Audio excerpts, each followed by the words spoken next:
ইউনূসের বাংলাদেশের চরম অরাজকতা। এবার সিরাজগঞ্জে রবীন্দ্রনাথের কাছারি বাড়িতে ভাঙচুর। মোহাম্মদ ইউনূসের জামানায় শুধু মন্দির গির্জাই নয়, বাংলাদেশে রেহাই মেলেনি রবীন্দ্রনাথ ও নজরুলের মতো বিশ্ববন্দিত কবিদের।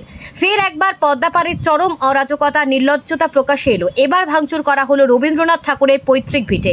প্রবল অশান্তির পর অনির্দিষ্টকালের জন্য দর্শনার্থীদের প্রবেশ বন্ধ করে দিয়েছে স্থানীয় প্রশাসন। এখানেই প্রশ্ন উঠছে ঐতিহাসিক বাড়িটির নিরাপত্তা ও পুলিশের ভূমিকা নিয়ে। সিরাজগঞ্জের শাহজাদপুর উপজেলার অন্যতম আকর্ষণ রবীন্দ্রনাথের পৈতৃক ভিটে কাছারি বাড়ি। বিশ্বকবির স্মৃতি বিজড়িত এই বাড়িটিতে প্রত্যেকদিন বহু মানুষ ভিড় জমান। ইন্দো ইউরোপীয় স্থাপত্য শৈলীতে নির্মিত দোতলা বাড়িটি বর্তমান বাংলাদেশ সরকারের প্রত্নতত্ত্ব বিভাগের অধিগ্রহণে রয়েছে। স্থানীয় সূত্রে খবর, মঙ্গলবার দুপুরে সেখানে ঘুরতে আসা এক পরিবারের সঙ্গে বচসা বাঁধে বাড়িটির দায়িত্বে থাকা সরকারি কর্মীদের। পার্কিং সংক্রান্ত বিষয় নিয়ে ঝামেলার সূত্রপাত হয়, যা বচসা থেকে হাতাহাতিতে গড়ায়। অভিযোগে দর্শনার্থীদের আটকে রেখে মারধর করা হয়।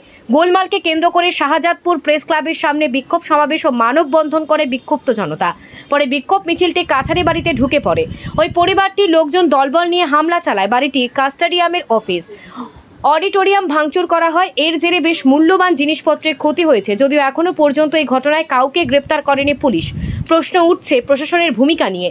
যখন এত বড় অশান্তি হচ্ছিল তখন পুলিশ কোথায় ছিল? কেন সঙ্গে সঙ্গে কোনো পদক্ষেপ করা হয়নি? তবে আর্কিওলজি কমিটি গঠন করা বিভাগ ৩ সদস্যের একটি তদন্ত কমিটি গঠন করেছে। ৫ দিনের মধ্যে রিপোর্ট জমা করতে হবে। আপাতত দর্শকদের জন্য বন্ধ থাকবে কাছারি বাড়ি। প্রসঙ্গত ১৯৪০ সালে রবীন্দ্রনাথ ঠাকুরের পিতামহ প্রিন্স দ্বারকানাথ ঠাকুর শাহজাদপুরের জমিদারি কিনে নেন। সে সময় কাছারি বাড়ি ঠাকুর পরিবারের হাতে আসে। কবিগুরুও জীবনের বেশ কিছুটা সময় এই বাড়িতে কাটিয়েছেন। এরপর ১৯৬৯ সালে প্রত্নতত্ত্ব অধিদপ্তর বাড়িটিকে সংরক্ষণের দায়িত্ব নেয়। পরে এটিকে মিউজিয়ামে রূপান্তরিত করা হয়। বাড়িটি বর্তমানে রবীন্দ্র জাদুঘর হিসেবে পরিচিত। এই ঐতিহাসিক জায়গায় এমন ঘটনায় নিন্দা হচ্ছে নানা মহলে।